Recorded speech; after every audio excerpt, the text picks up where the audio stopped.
The Legend of Korra didn't really do a good job of explaining what the Air Acolytes were, like, at all. The Air Acolytes just kinda showed up without any fleshed out origin, or really any purpose at all. In fact, my first time watching Korra, I just thought they were there to fill out space in the Air Temple, and to make it look like it wasn't weird that Tenzin and his family were just living in the middle of the ocean away from everybody else. So that's why I'm here. I'm gonna be your guys' professor today. I'm gonna be educating you guys on the Air Acolytes, and yeah, let's get into it.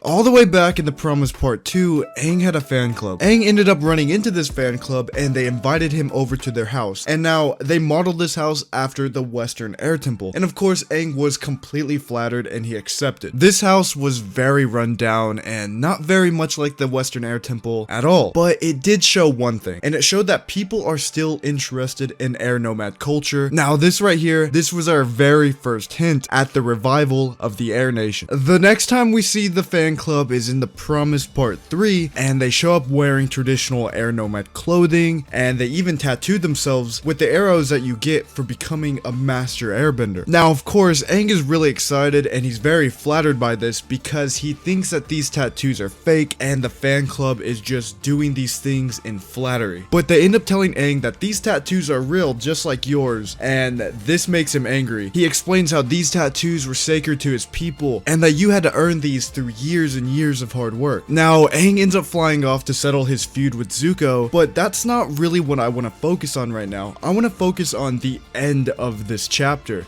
And at the very end of this chapter, Aang tells Zuko this: "It's a new world, Zuko. We need to take some new risks." Now, on the very next page, Aang is meeting up with his fan club. After a little bit of thinking, Aang ends up turning his fan club into the Air Acolytes. He tells them that he's nervous about doing this and he doesn't want to see his culture become corrupt, but at the same time, air nomad culture, it needs to have a place in the future as well. Aang ends up explaining how they already have the heart of the air nomads, but they need to have the knowledge too. He tells them that he's going to become their teacher and that he's going to teach them the way of his people. In The Legend of Korra Art of the Animated Series, Book 2, it stated that after Aang had established the Air Acolytes, they ended up moving into the various temples and restored them to their previous state. Now, to me, one of the most interesting things about the Air Acolytes that isn't really brought up that much is that Aang was basically the sole decider of what traditions lived on with the new Air Acolytes and even extended to the new airbenders in The Legend of Korra. For example, the temples were no longer separated by gender. We see in The Legend of Korra that there's many Air Acolytes and even many new airbenders, but they are all living together in the temples, which I kind of prefer it this way. But that's really all I gotta say. Let me know what you guys think. I want to thank you guys so much for watching, and I'll see you guys in the next video.